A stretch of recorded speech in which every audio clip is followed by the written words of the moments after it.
अब देखो heat capacity, अब हीट कैपेसिटी या फिर थर्मल कैपेसिटी एक अलग चीज है। हीट कैपेसिटी या फिर थर्मल कैपेसिटी थोड़ी सी अलग चीज है। क्या अलग है देखते हैं। इसमें बोल रहा है कि अगर मैं एक बॉडी ले लूं, इस बॉडी का मुझे टेम्परेचर बढ़ाना है बाय 1 डिग्री सेल्सियस, तो क्या करना होगा? कुछ हीट देनी होगी, कुछ हीट देनी होगी। आपने बोला बिल्कुल देनी होगी। तो आपको इस पूरी बॉडी का टेम्परेचर बढ़ाने के लिए बाय 1 डिग्री जो हीट चाहिए होती है उससे हम कहते हैं हीट कैपेसिटी। क्या है देखो, heat required to raise the temperature of a body through 1 degree of a body. यहाँ पे ध्यान दो, ऑफ अ बॉडी। पिछले वाले केस में क्या था? Unit mass. इस वाले केस में क्या है? Of a body. Is called heat capacity फिर थर्मल कैपेसिटी। इसको थर्मल कैपेसिटी भी कहते हैं। ठीक है।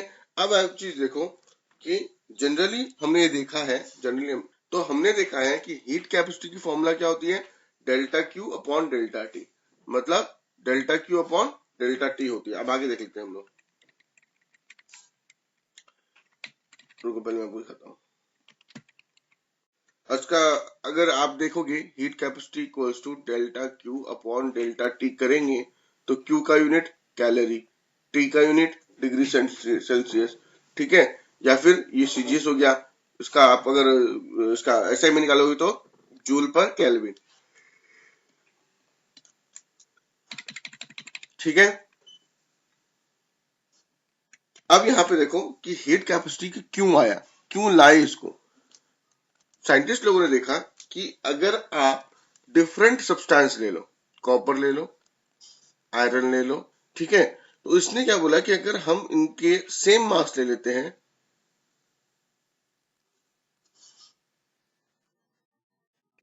और इनको हीट करेंगे तो हमें क्या देखने को मिला कि अमाउंट ऑफ हीट तो से मतलब टेम्परेचर अगर आप राइज करवा रहे हो उनका सेम अमाउंट ऑफ हीट के लिए, मान मैंने इसको भी 100 जूल दिया और इसको भी 100 जूल दिया, तो हमें देखने को मिला same mass different matter same heat different rise in temperature. इसका मान लेते 2 डिग्री बढ़ गया होगा, इसका मान लेते 0.5 डिग्री बढ़ा होगा।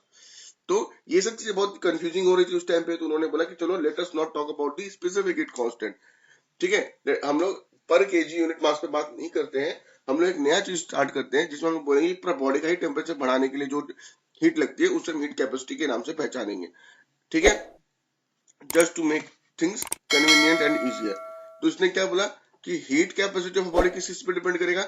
नेचर ऑफ द सब्सटेंस पे। अभी मैंने बताया कॉपर और आयरन लिया था, दोनों का अलग अलग टेम्परेचर बढ़ा, सेम अमाउंट ऑफ हीट वगैरह सब कुछ दिया उसके बाद भी। ठीक है। And also the mass of the body. क्यों? इस बार you are talking about the whole body. अगर ये 50 केजी का है, ये 100 केजी का है, तो इसकी हीट 100 केजी का है तो इसकी हीट कैपेसिटी अलग होगी, इसकी हीट कैपेसिटी अलग होगी। आई थिंक हीट कैपेसिटी का कॉन्सेप्ट क्लियर है। अब एग्जाम में बोलेगा what is the relation between heat capacity and specific heat constant. Very very important, very very important. ठीक है। न्यूमेरिकल बनाते वक्त आपको वो हीट कैपेसिटी बोलेंगे और कहीं पे वो स्पेसिफिक हीट कैपेसिटी बोलेंगे, कहीं पे वो हीट स्पेसिफिक हीट कांस्टेंट बोल देंगे। तो स्टूडेंट्स लोग को जनरली मैंने अपनी पर्सनल एक्सपीरियंस में देखा है कि वो इसमें और इसमें कंफ्यूज हो जाते हैं। क्वेश्चन में दिया हुआ हीट कैपेसिटी वो फॉर्मूला लगा के आते ये वाला Q equals to M S delta T, जबकि दिया ये नहीं था, दिया एच था। तो आप लोगों को ये थोड़ा सा ध्यान रखना है कि हीट कैपेसिटी अलग चीज होती है, स्पेसिफिक हीट अलग चीज होती है। तो हमने अभी देखा स्पेसिफिक हीट का फॉर्मूला क्या था? H equals to delta Q upon delta T. आपने बोला ठीक है। अब देखो डेल्टा क्यू का फॉर्मूला क्या था? M S delta T. तो मैं पुट करता हूं H equals to M S delta T divide by delta T. ये गया तो मुझे क्या पता चला? H equals to M into S. अब देखो लॉजिकली ये फॉर्मूला कंसिस्टेंट है या नहीं उसको देख लेते हैं। लॉजिकली फॉर्मूला कंसिस्टेंट है या नहीं है। स्पेसिफिक हीट क्या था? स्पेसिफिक हीट था यूनिट मास के टेम्परेचर को रेज करने में कितना लगता है ना। फॉर एग्जाम्पल मैं आपको एक एग्जाम्पल देता हूं। मान लेते मेरे पास 100 केजी की एक बॉडी है या फिर 50 केजी की एक बॉडी है।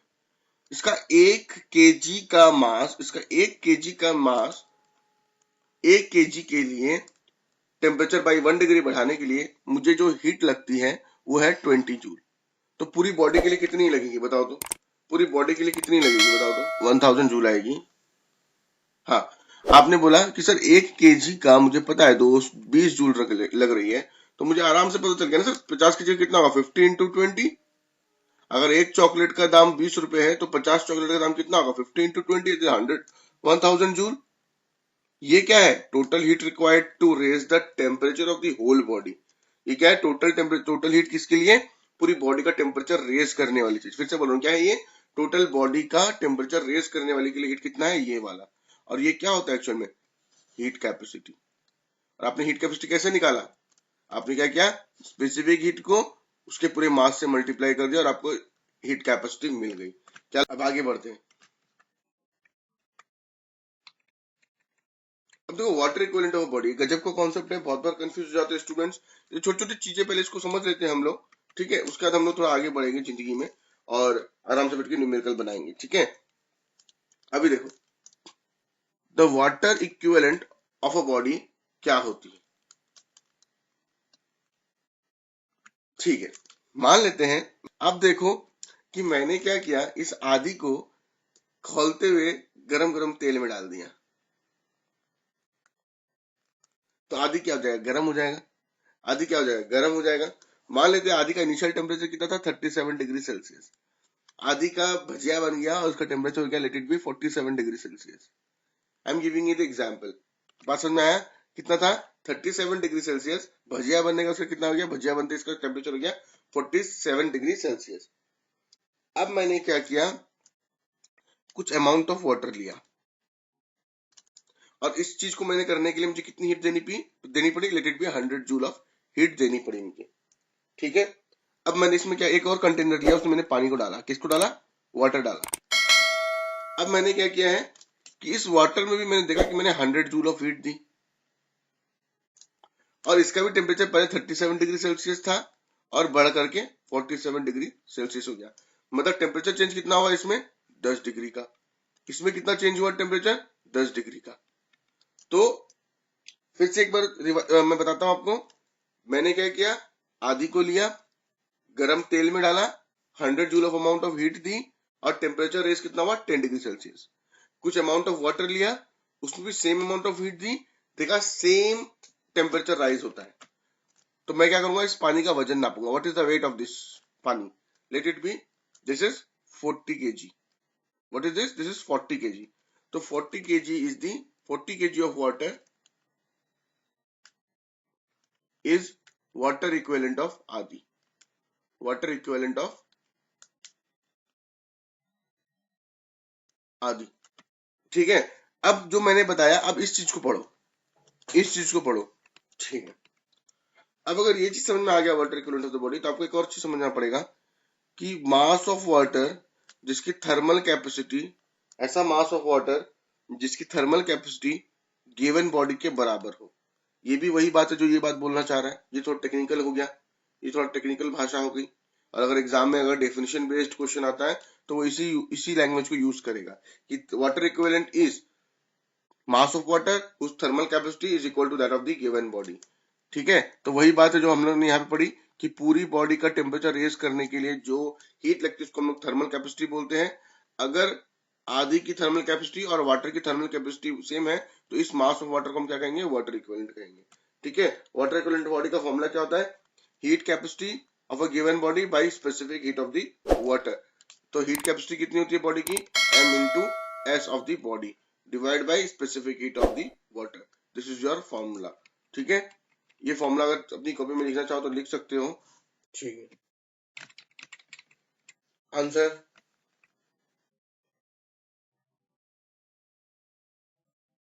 देख लेते हैं, देख लेते हैं। 1 का डी, वेरी गुड। ये बात कौन सा क्वेश्चन है, जल्दी बताओ।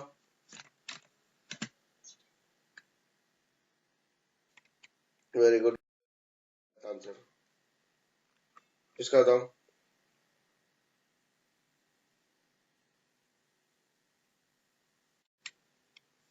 ये होगा ना, यूनिट ऑफ ग्राम वाटर। मैंने क्या बताया था, मतलब केजी तो ऑप्शन में दिखाई नहीं दे रहा है, तो ग्राम ही होगा, क्योंकि मैंने आपको क्या बताया था थोड़ी देर, इतना अमाउंट ऑफ वाटर यानी कि 40 kg, इसका यूनिट क्या था, मास का यूनिट था, ठीक है। कैलोरीमेट्री में क्या होता है, पहले थोड़ा सा थ्योरी देख लेते हैं इसका। क्या बोलना चाह रहा है, ये वो ब्रांच ऑफ साइंस है जो मेजरमेंट ऑफ हीट के बारे में बात करती है, कैलोरीमेट्री। ठीक है, और एक बात समझना कि एक परफेक्ट कैलोरीमीटर का क्या पहचान है। परफेक्ट कैलोरीमेट्री वो कैलोरीमीटर होगा जो, अगर ये कैलोरीमीटर है तो इसके अंदर में हीट नहीं जा सकती, इससे हीट बाहर नहीं जा सकती, तो एक परफेक्ट कैलोरीमीटर होता है। ठीक है, क्या है, एट थर्मल इक्विलिब्रियम, सबसे इंपॉर्टेंट प्रिंसिपल क्या है, थर्मल इक्विलिब्रियम में सारे मटेरियल्स का सेम टेम्परेचर हो जाता है। मान लेते हैं कि मैंने आपको पहले बताया था जीरोथ लॉ पढ़ाया था, तो उसमें मैंने क्या बोला था, थर्मल इक्विलिब्रियम मतलब सबका टेम्परेचर सेम है। अब मान लेते हैं कि ये हमारा कोई भी स्टूडेंट है, ये हमारा एक और स्टूडेंट है। ठीक है, इसका temperature late it B 47 degree Celsius है, इसका temperature late it B 40 degree Celsius है। हम लोगों ने इनको हाथ से जोड़ दिया, जोड़ने के बाद क्या होगा कि हीट यहाँ से यहाँ ट्रेवल करना शुरू करेगी।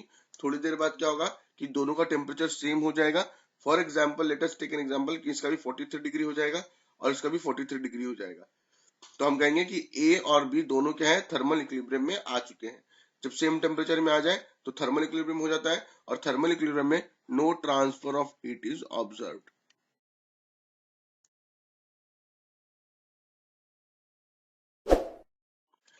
और ये वाला बात कि जो प्रिंसिपल ऑफ कैलोरीमेट्री है वो किस चीज पे बेस्ड है, वो law of conservation of energy पे बेस्ड है। किस पे बेस्ड है भाइयों, law of conservation of energy पर बेस्ड है। अब देखो प्रिंसिपल ऑफ कैलोरीमेट्री का, देखो ये वाला छोड़ो, ये वाला मैं आपको समझाता हूँ। देखो आपको क्या बोला जाएगा कि ये दो बॉडीज है,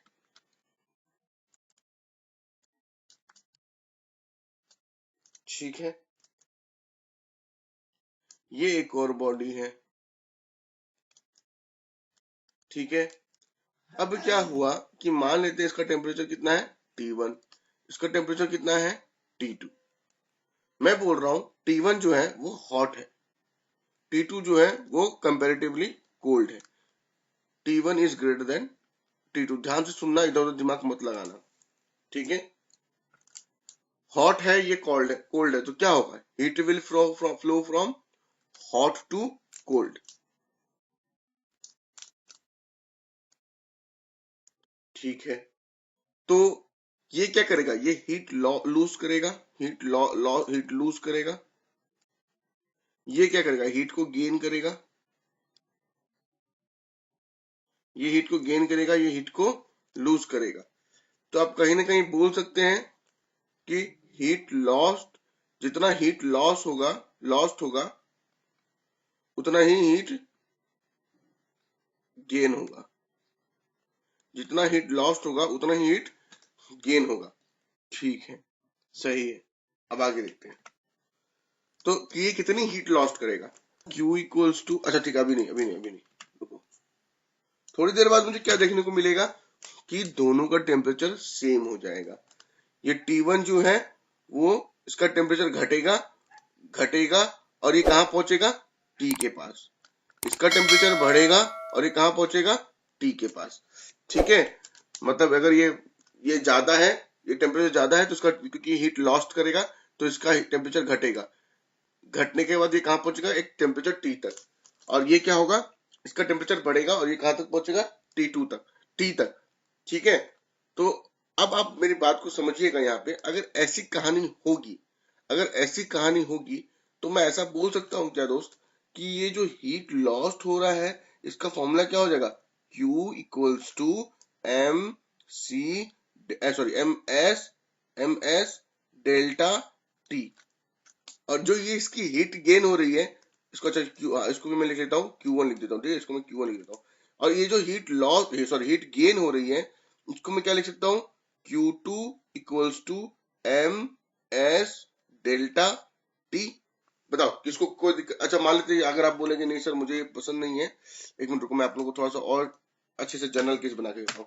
मान लेते हैं इसका मास M1 था, इसका मास M2 था, इसका टेम्परेचर कुछ भी होगा, अभी तो हम लोग टेम्परेचर की बात, इसका स्पेसिफिक हीट S1 है, इसका स्पेसिफिक हीट S2 है, तो M1 S1 M2 S2 नहीं है।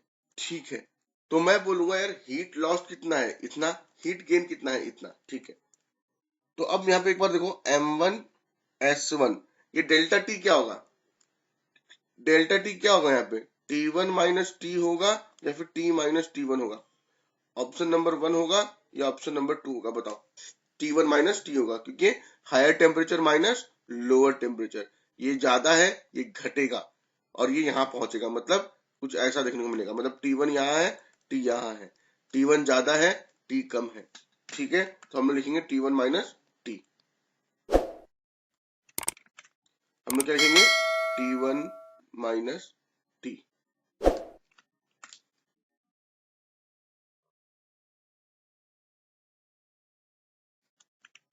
अब यहां पे क्या होगा, M2S2, कौन छोटा, T2 छोटा, क्योंकि T2 तो मान लेते कम टेम्परेचर था, वो धीरे धीरे उसका टेम्परेचर राइज होगा और वो राइज होकर के T तक पहुंचेगा, तो यहाँ पे T बड़ा है इसलिए T माइनस T2 लिखूंगा। अब अगर ये चीज हो गई है तो मैं बोल सकता हूँ यहाँ पे सिंपल सी बात कि देखिए, यहाँ पे मैं बोल सकता हूँ हीट लॉस्ट कितना है, M1S1 T1 minus T is equals to M2S2 T minus T2। तो ये होगा हमारा पहला केस। इसको अपनी कॉपी में उतार लो, पूरी चीज को उतार लो। ठीक है, मैं इसको मिटा देता हूँ। ये हो गया पहला केस। अब देखो दूसरा केस मैं आपको बताता हूँ। आपको लेटेंट हीट के बारे में पता होना चाहिए। ठीक है, लेटेंट हीट क्या होती है? लेटेंट हीट वो हीट होती है जिसमें टेम्परेचर राइज नहीं होता, फेज चेंज होता है। ठीक है, मान लेते हैं मेरे पास एक आइस है एट -4 डिग्री सेल्सियस। मुझे पता है 0 degree is the melting point, 100 degree is the boiling point. ठीक है, मैंने क्या किया, इसको हीट दी। इसमें क्या किया मैंने, हीट दी। हीट देने की वजह से क्या हुआ कि इसका टेम्परेचर बढ़ेगा, -4, -3, -2, -1 एंड अल्टीमेटली आइस कहां पे आ जाएगी, 0 डिग्री सेल्सियस पे। ठीक है, 0 डिग्री सेल्सियस पे क्या होगा, मेल्टिंग स्टार्ट हो जाएगी, मतलब आइस जो है वो मेल्ट होगी, पानी बनेगी। अब आपको यहाँ पे ध्यान रखना है कि जब फेज चेंज वाला सिस्टम होता है तो आप इसको जो भी हीट दे रहे हो वो किस चीज के लिए यूज होगी, that will be used only for one purpose. वो सिर्फ और सिर्फ एक ही काम के लिए यूज होगी, वो अपने फेज के चेंज के लिए यूज करेंगे। यहाँ पर टेम्परेचर चेंज नहीं मिलेगा, नो टेम्परेचर चेंज। और यहाँ पे हीट का फॉर्मूला क्या हो जाएगा, एम एस डेल्टा टी। यहाँ पे हीट का फॉर्मूला क्या हो जाएगा, Q इक्वल्स टू ml। एक बार जब भी पूरा पानी बन जाता है, मतलब यहाँ पे क्या होगा, सॉलिड टू लिक्विड बन जाता है पूरा का पूरा। ठीक है, एट 0 डिग्री सेल्सियस। उसके बाद अगर आप हीट दोगे, उसके बाद अगर आप हीट दोगे तो यहाँ पे फिर से आएगा Q equals to MC delta T. और ये फिर आएगा, मान लेते हैं 100 डिग्री सेल्सियस पे, मतलब 0, 1, 2, 3, 4, 5, 50, 60, 70, 80, 90, 100 तक टेम्परेचर रेज होगा कंटिन्यूसली, आप हीट दोगे तब। एक बार जब ये 100 डिग्री पे पहुंच जाएगा, एक बार जब ये 100 डिग्री पे पहुंच जाएगा तो क्या होगा पता है, जब ये 100 डिग्री पे पहुंच जाएगा तब ये आपका बॉइलिंग शुरू हो जाएगा, मतलब फिर से फेज चेंज होगा। ये आपका, इसलिए यहाँ पे नो टेम्परेचर टेम्परेचर चेंज, और यहाँ पे आपका liquid to vapour, liquid to vapour बन जाएगा। और जब तक ये पूरा कंप्लीटली वेपर ना हो जाए, यहाँ पे कोई भी आपका MC डेल्टा टी होगा, यहाँ पे आपका Q इक्वल्स टू ML लगेगा, where L is the latent heat, जिसको हम लोग हिडन हीट भी कहते हैं। अच्छा एक काम करो, पहले सभी को इसको कॉपी कर लो अपनी कॉपी में, फिर मैं आपको एक एग्जांपल लेके समझा दूंगा। ठीक है, अब इसका मैं एग्जांपल देता हूँ। देखो मेरे पास एक आइस का ब्लॉक है।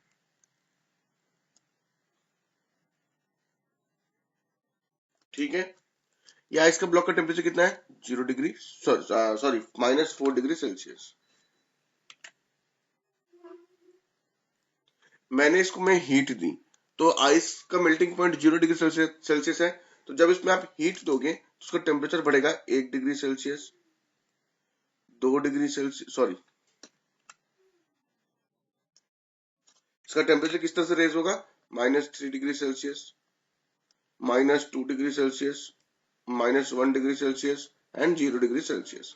आपसे एग्जाम पूछेगा what was the amount of heat, कितना हीट दिया आपने, तो आप बोलोगे Q equals to M S T2 - T1 यानी कि 0 डिग्री -4 डिग्री यानी कि MS4। ठीक है, अब आपने क्या किया है कि अब आप इसमें अभी भी हीट दे रहे हो, तो 0 डिग्री क्या है मेल्टिंग पॉइंट है, मेल्टिंग पॉइंट मतलब यहाँ पे आइस लिक्विड में बनेगा, फेज चेंज होगा, तो फेज चेंज होने के टाइम पे टेम्परेचर चेंज नहीं होता है, आप अपने डायग्राम में देख सकते हो मैंने वहां लिखा है। तो टेम्परेचर चेंज होगा और एग्जाम में क्वेश्चन पूछेगा आपने कितनी हीट दी, तो आप यहाँ पे ये फॉर्मूला यूज नहीं करोगे, आप सिंपली बोलोगे Q इक्वल्स टू ML। फिर आपने बोला ठीक है, एक बार ये पूरा कंप्लीटली वाटर बन जाए, एक बार ये पूरा कंप्लीटली वाटर बन जाए, उसके बाद अगर आप इसमें हीट दोगे तो उसका टेम्परेचर बढ़ेगा 1 +1 डिग्री सेल्सियस, 2 डिग्री, 10, 30, 60, 90, 100 डिग्री पे वाटर है। फिर अगर आप बोलोगे यहां से आते कितनी हीट दी आपने, तो आप बोलेंगे Q equals to MC delta T। T2 कितना है 100 तक पहुंचाया, इनिशियल कितना था 0, तो MS 100 इतनी हीट थी। और वाटर एट 100 डिग्री सेल्सियस कितना होगा दोस्त, अब क्या होगा, अब आप अगर इसमें हीट दोगे तो पहले ये वाटर क्या करेगा, फेज चेंज होगा, Q equals to ML use होगा, और पहले ये पूरा वेपर बनेगा, वेपर एट 100 डिग्री, और उसका टेम्परेचर चेंज होगा। ठीक है, अब आगे देख लेते हैं। ये सब मैंने आप लोगों को बता दिया है। कैलोरीमीटर कुछ इस तरह से दिखता है, कैलोरीमीटर क्या होता है, कुछ इस टाइप का दिखता है आपको। ठीक है, ये क्वेश्चन मैंने लिखना आपको सिखाया है।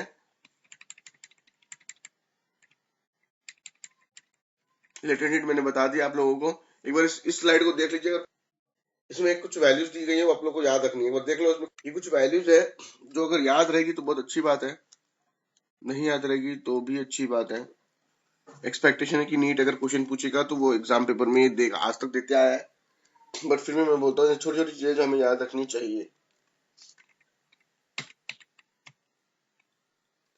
अब देखो, कुछ वोलेटाइल लिक्विड्स भी होते हैं। ठीक है, वोलेटाइल लिक्विड्स क्या यहाँ पे दिया है डेफिनेशन। ठीक है, लिक्विड जिनका लेटेंट हीट ऑफ वेपरेशन बहुत ही कम होता है ना, बहुत ही कम, उनको हम वोलेटाइल लिक्विड कहते हैं। फॉर एग्जाम्पल आपने देखा होगा, पेट्रोल को हवा में खुला छोड़ दो फटाफट उड़ जाता है वो, सेंट वगैरह को हवा में छोड़ दो फटाफट उड़ जाते हैं वो, क्यों, उनको वेपराइज होने के लिए बहुत कम हीट चाहिए होती है, इसलिए उनको हम लोग कहते हैं वोलेटाइल लिक्विड्स। आंसर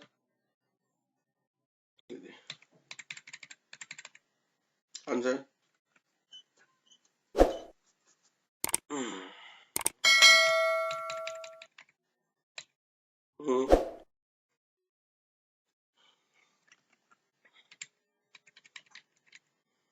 हम्म।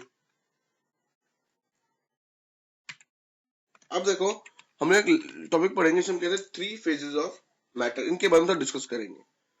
आपको पता है सॉलिड होने पे वाटर क्या होता है, आइस होती है, मेल्ट होने पे वो लिक्विड बन जाती है, बॉयल होने पे वो वेपर बन जाती है। तो मतलब आपको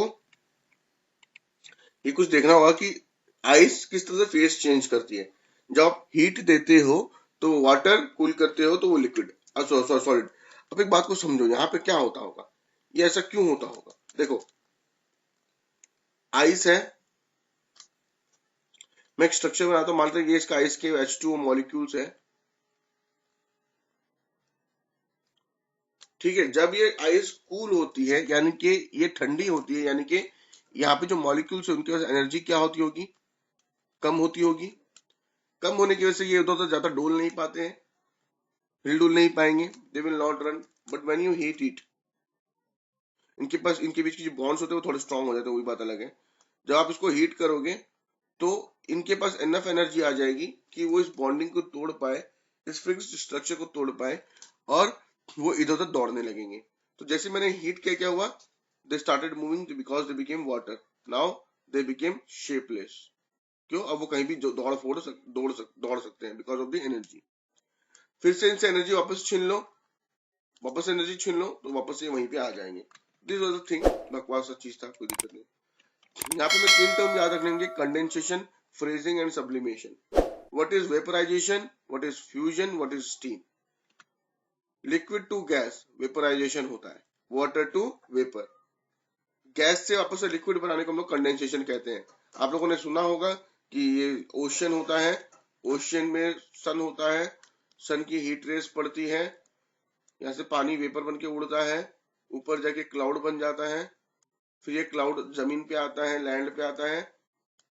क्लाउड जब थोड़ा सा ठंडा होता है ड्यू टू वेरियस रीजंस, ठंडा होने पे वो कूल हो जाता है, कूल होने पे ये जो वेपर थी ये पानी बन जाती है, और जब इस क्लाउड के लिए ये पानी संभाल पाना मुश्किल हो जाता है तो आपको बारिश देखने को मिलती है।